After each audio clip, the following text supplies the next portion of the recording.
Welcome to Frost Astro Photography. In this series of videos, I'm going to make an in-depth review and testing of the DWARF II Smart Telescope from DWARF Labs.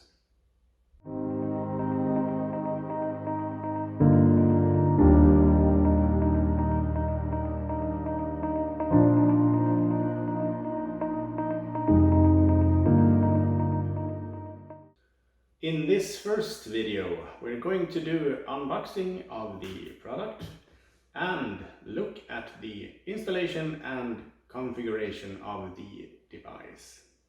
I'm also going to be accompanied by two astronomy assistants in the shape of my children that will introduce themselves.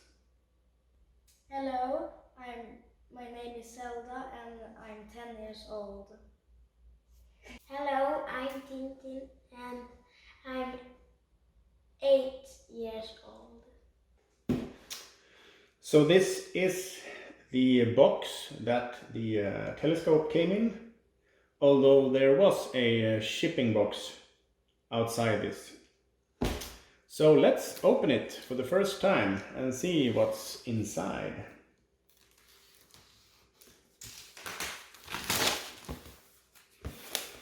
Plastic cover.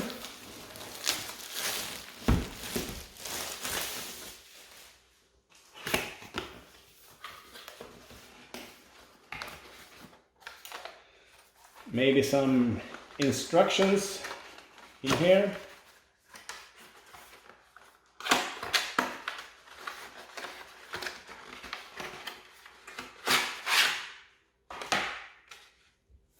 So this is the filter adapter, and we have 3 filters. Now this is the deluxe version. There is a version without these filters as well.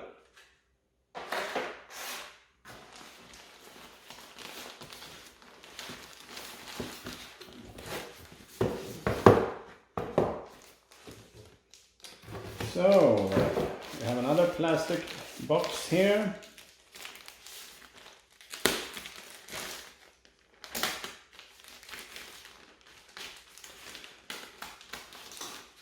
And inside that we have a carry-on case.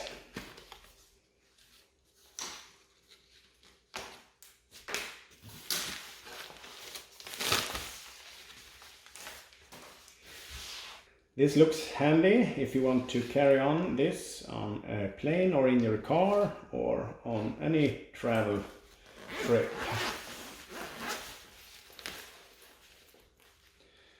Inside the carry-on we have a smart quick start guide, should we need that. We have a wristband. We have a shoulder strap to be able to carry this bag a little bit easier on a hike, for example.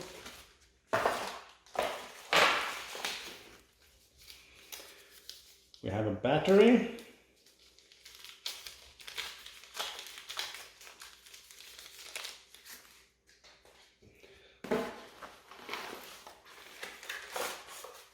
We have a small tripod.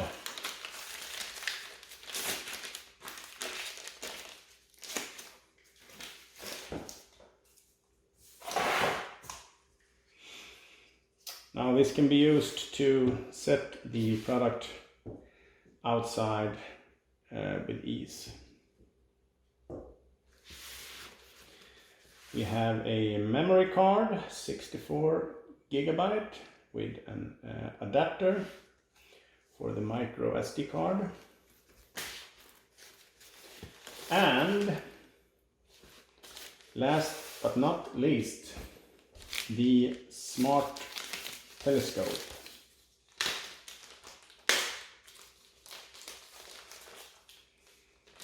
So this is the DWARF II Smart Telescope. We have a USB-C charging port. We can connect the tripod here or any other tripod. We have the battery slot. As you can see, there is a battery inside. So in this deluxe version, we have 2 batteries included with the product.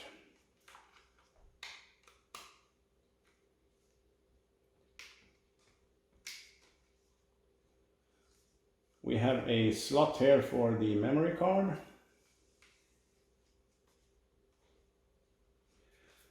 And we have a power button.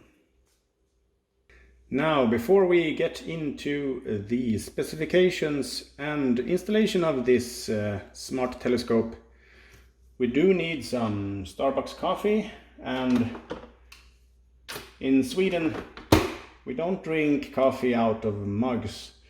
Not here in the northern part of Sweden anyway. We drink it in small cups, and this cup is from my late grandmother.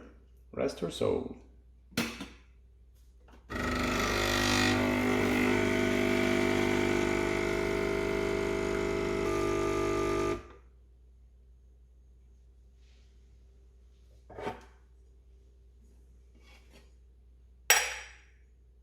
Let's take a look at the specifications on the DWARF II Smart Telescope. Starting with the lens parameters. The DWARF II is equipped with 2 lenses, one for wide field photography and one for telephoto photography. The equivalent focal length for the 2 are 48 mm for the wide field and 675 mm for the telephoto. The f number for the wide field is 2.4 and for the telephoto is 4.2 and a working distance of 4 meters. The digital resolution for the wide field is 2 megapixels and for the telephoto it is 8 megapixels. Moving on to some interactive parameters. You can connect the DWARF II through Wi-Fi or Bluetooth, and it is compatible with iOS and Android. You can use the normal formats like JPEG or RAW format in FITS or TIFF depending on your preference. And you can store images on the included micro SD card that is 64 gigabytes, and you can use up to 512 gigabyte in the device through support. Some hardware parameters of the device. The processor is a 4-core Cortex A7 operating at 1.5 GHz. The camera sensor is the Sony IMX415 Starvis.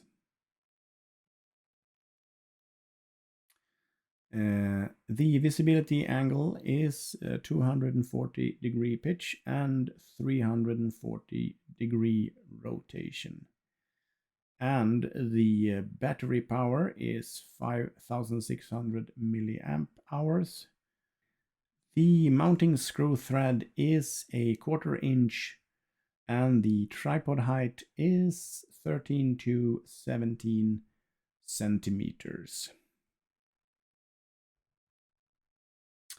Now, like I said in the beginning, the DWARF II comes in a classic edition and a deluxe edition.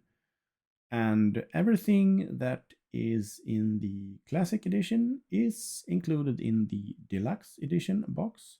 And that is the telescope, the carry bag, the replaceable and rechargeable battery, 1, and 64 gigabyte of micro SD card and the mini tripod. And as an addition, the deluxe edition box also includes one extra rechargeable and replaceable battery, a UHC filter, two ND solar filters, and the filter adapter to be able to attach the filters on the outside of the DWARF II Smart Telescope. Now the UHC filter can be used on either the telephoto lens or the wide field lens. But if you're going to image the sun, you will have to make sure that you have an ND solar filter on both of the lenses at the same time, because if not, you will probably damage the lens that is not covered by this filter. The first thing that we need to do is to install the software, and we're going to search for DWARF Lab, and since this is in Swedish, the Google Play is Swedish as well, but you will just have to ignore that. We press on install here. We're going to download that app and we are going to open it soon. But first we are going to, when the app finished the installation, we are going to turn on the telescope, and we're doing that by pressing this little green button here, and you will see indicating on the side here the battery level as well as some activity lights, and that is going to be a fixed glow when the product has been connected.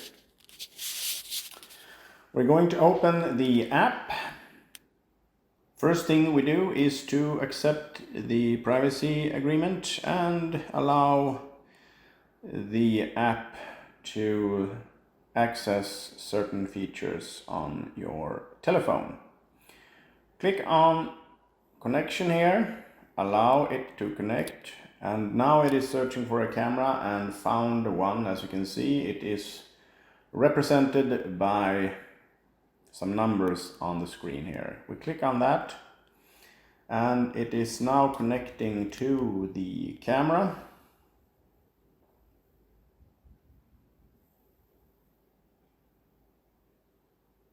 Now this is done in a few steps using both Bluetooth and Wi-Fi.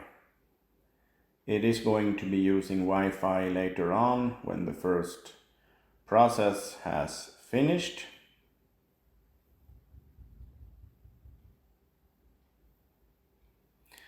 And it's asking if you want to connect this device, and I will say yes.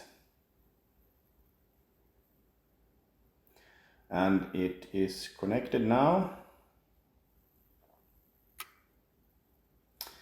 And as you can see, the light is now glowing with a fixed green color, and I am indeed connected here. If I want to, I can control the device left and right, up and down here.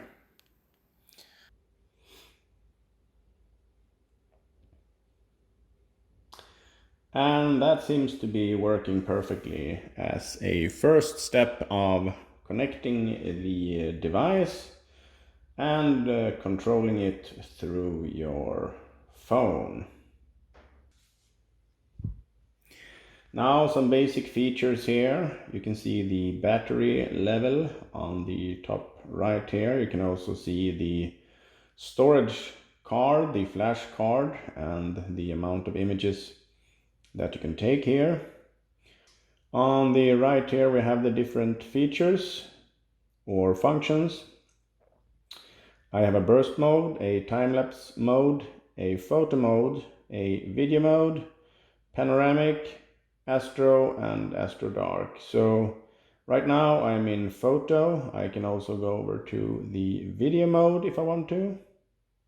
And I can switch back and forth fairly easy. I have different features, a tracking feature that I can turn on and off. I have a focus.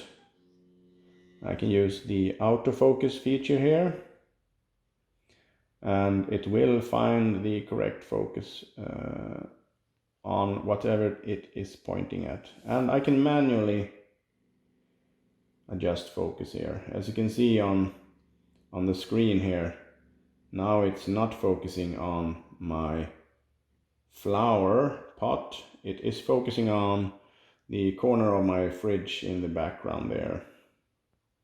I also have I have an album feature here that can display and show the latest images.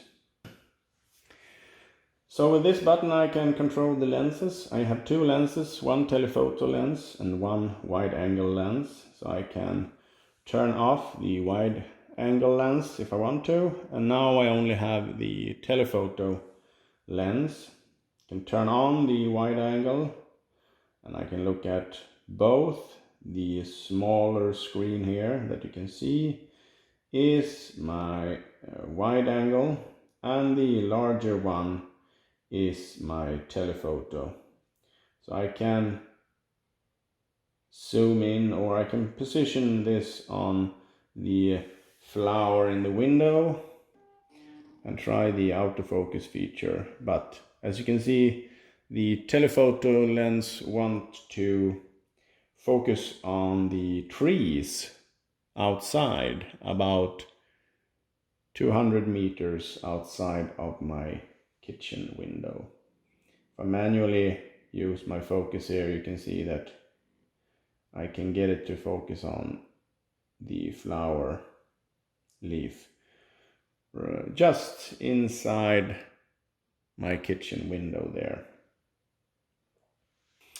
If I click on this settings, I can adjust settings for the telephoto lens, for example exposure time and gain and white balance, and the same for the wide angle lens, the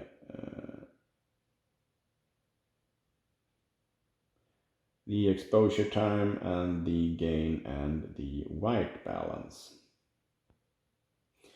I also have the opportunity or the possibility to change the white balance by using this button here, and just drag this up and down to get the white balance color exactly the way I need it.